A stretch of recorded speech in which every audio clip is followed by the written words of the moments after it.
Greetings, free thinkers. Welcome to the Hoggcast. How are you doing today? Hope you're doing fine. I certainly am. Okay, what do we have for you on today's episode?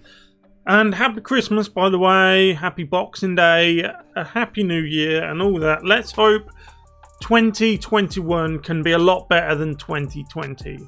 That's not just nationwide and even worldwide. That's on a personal level. I hope it's better for you. Okay, so this video, and I hope it's better for these as well, because we have restaurateurs. They are heavily embattled against their own mayors, their own governors. A common denominator with these mayors and governors, they're all Democrats. This is in America, of course, where America seems to be the only place where the fighting spirit is left. One of these restaurants, which is in California, has, it seems, actually won the battle thanks to public support against the state. California, the state of California, heavily Democrat, which has been trying to close down small businesses, but big business is allowed to reign supreme.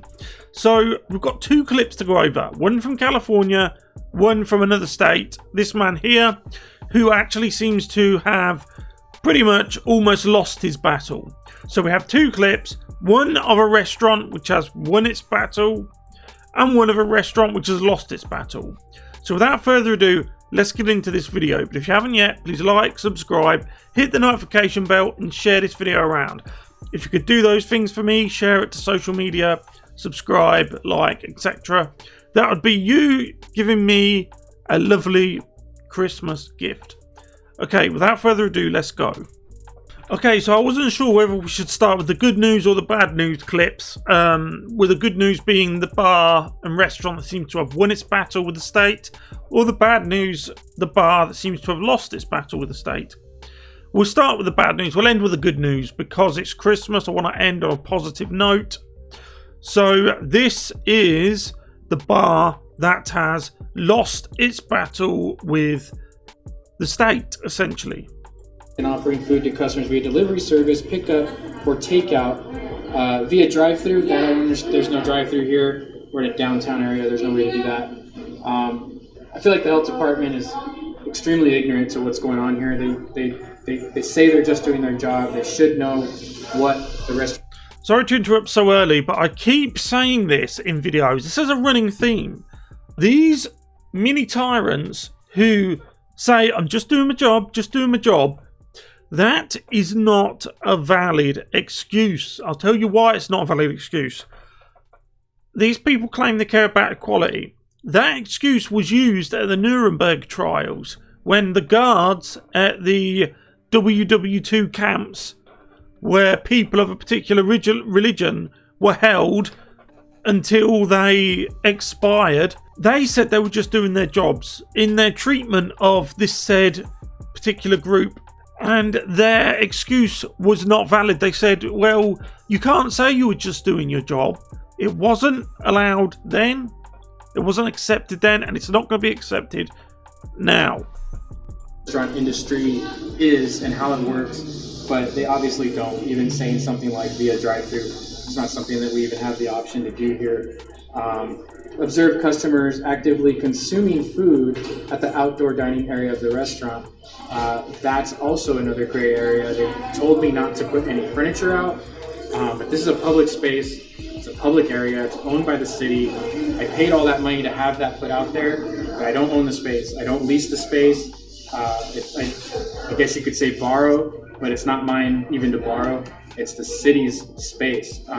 Even the public benches, they said I'm not allowed to have anyone on the public bench in front, and it's my duty to act, I guess, as a health officer and tell people to leave the public bench if they decide to sit and enjoy a beverage or open up their box and pick a french fry out of it. And isn't that the thing? Because they want everyone in this day and age to be a judge. Everyone's expected to be judge, jury and executioner of everyone else. Don't sit. It's always about what you can't do. Don't sit on that bench. Don't consume your drink there. Don't sit there and eat. You can't open your business. You can't have outdoor dining. You can't do this. You can't do that. It's always the same. And as he's saying about having a drive-through, that's how ignorant they are. This is how clueless they are. The people who are making these decisions about people's livelihoods, people's businesses, people's dreams. Okay, because each family-owned business represents somebody's dream. When they hear small business, a small restaurant, family-owned restaurant, they automatically think KFC. They automatically think drive-through. That's the image they have in their head. This one here says that there's a citation for failure to comply with health officer's order for $500. And then there's an additional $500 here for interfering with the duties of a health officer. They went in and they kind of detailed that out, saying that I interfered with the duties of the health officer. And then they said a separate non-compliance fee will be charged as authorized in LA County Code, Section 125070. And that's also here in check, but there isn't an amount there yet. I don't understand that. They write in the 500 and the 500 and they put 1,000 here, and then they put that in there to kind of open up a door for an additional citation that they're gonna, I guess, decide what I owe for a separate non-compliance fee. I don't understand how that's even established. It just seems like they just kind of write in whatever they feel like writing in there. I don't understand. And there you go. He has been issued with a notice of closure. It doesn't look good. As you can see, it looks like a nice establishment. Looks like a nice place to be. And look at the look on his face. That is. I'm not saying he is a beaten man. I mean, if he sees this, I'm not saying you are a beaten man. I'm saying you look dejected. It looks as if you've got the weight of your world on your shoulders. Not only the weight of your world on your shoulders, you've got all of your employees. The weight of the world that is essentially on their shoulders is also on yours.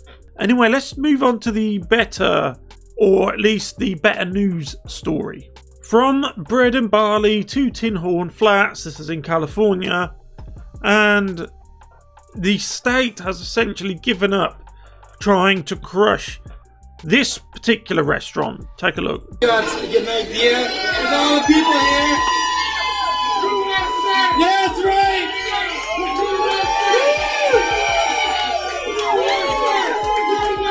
So I made a whole bunch of new friends I got here. So they're citing these guys. They're citing these guys and they're not letting us pay for it. They're so awesome. I'm going to show you the inside as well.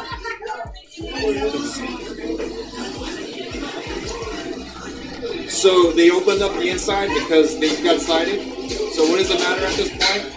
The citation is $500. They won't let us chip in and pay for it. They're so awesome. I'm going to take a picture with Lucas, who's the manager of this place. He's an awesome dude. Just want to thank him. And thank everybody for watching, and just keep coming out. I'm working with someone to create a database of restaurants that I'll try to post, and then just come out California, come out LA.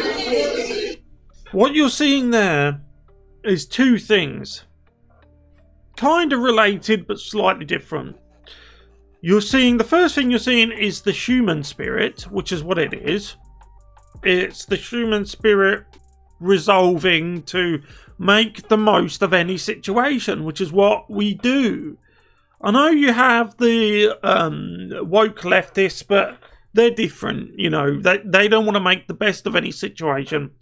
They always want to make the worst of any situation. That's the difference between conservatives and liberals.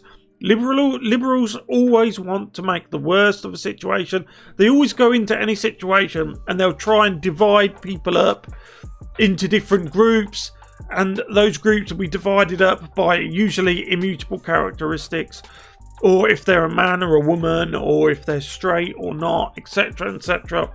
Whereas conservatives, they go into a situation and they look for things that unite people. For example, everyone's love of the United States. If everyone is an American, that unites us.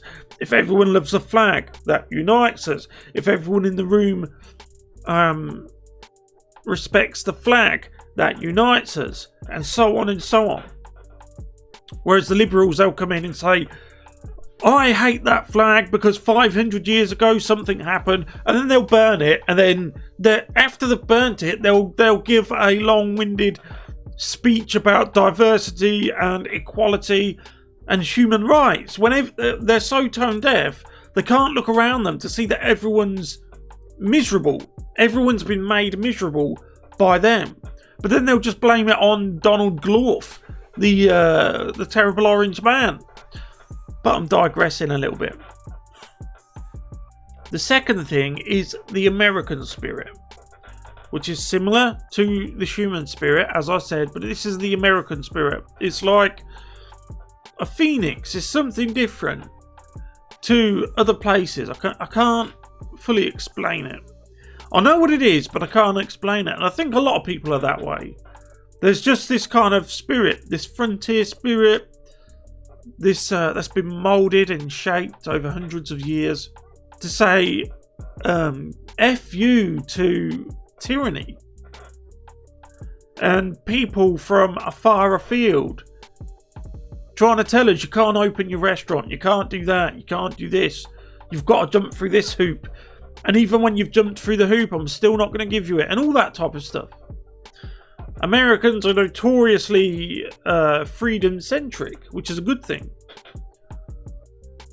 And that's the thing that globalism is really trying to stamp out. That is the thorn in globalism's side. And that's why they are so heavily focused on destroying it. Anyway, thank you very much for watching this video. Let me know what you think in the comment section below about these two restaurants and their plights. If you haven't yet, please like, subscribe, hit the notification bell, leave a comment below and share this video around. There's a share button down there. I tweet it out. You can retweet it from my Twitter feed. I'm on BitChute and Rumble, etc, etc. But definitely, if you can, do those things. That would be a little mini Christmas present for me. And it would definitely make me feel very happy. Thank you very much for watching. I'll see you in the next one. Goodbye.